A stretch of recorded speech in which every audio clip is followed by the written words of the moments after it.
Well, we've waited a long time, Karen, but now we're off to the races. We're getting more official with impending announcements in the next 2 weeks from Rick Santorum, from Mitt Romney, from Michelle Bachmann. Who's next? It seems like for so long this race was in the gestational period with people forming exploratory committees, traveling to the early primary states, but not officially saying they were running. And now, finally, we got a race on our hands. Finally. But Zach, what is so fascinating to me is how they're all talking about when they're going to announce, but not yet announcing. I think this is so fascinating. Like, I'm going to announce on June 2nd. I'm going to announce on June 6th. Why don't you just announce yesterday then? But they're teeing it up, trying to get 2 days of media out of this and maybe some in between. We'll see if it works for them.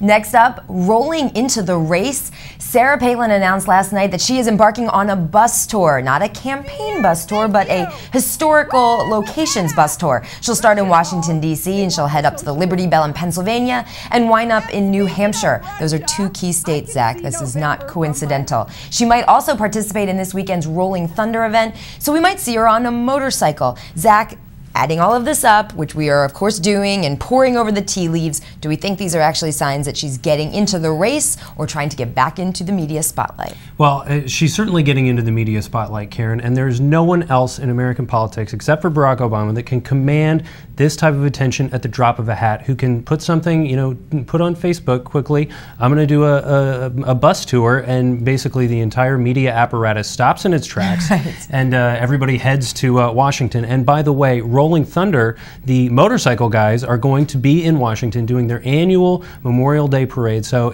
traffic will be a mess for that bus, first of all, as anyone who's in Washington knows. But it will be interesting to see how those motorcycle guys react to Palin. Mm-hmm. And you can see this as maybe the next YouTube video for Sarah Palin. Next up, AutoPen.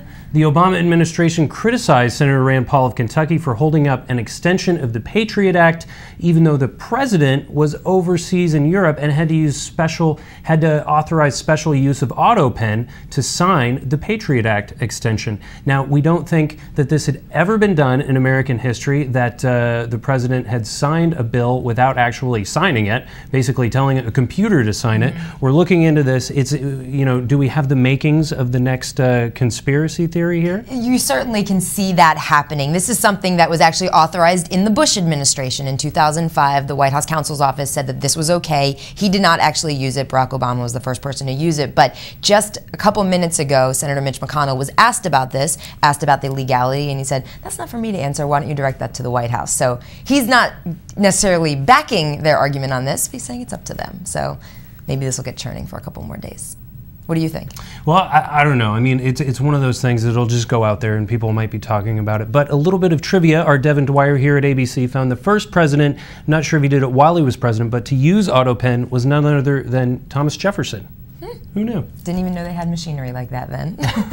And finally, he saw London, he saw France, but what did President Obama actually accomplish on this week-long European swing? Zach, we saw him having a pint of Guinness in his ancestral hometown of Moneygall, Ireland. He hung out with Prince William and Princess Catherine and the Queen, but really it seems like the only significant takeaway from this trip is the aid that was decided at the G8 summit, $20 billion of aid to countries in North Africa and the Middle East as part of this Arab Spring. That was actually the phrase that was used in the declaration.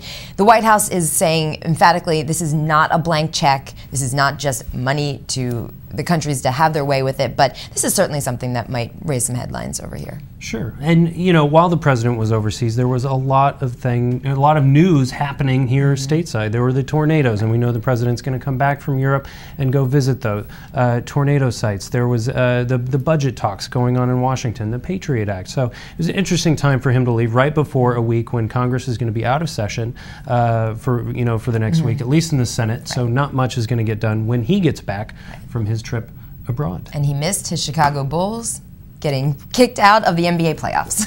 Despite that bit of drama from LeBron. Yes. Yeah.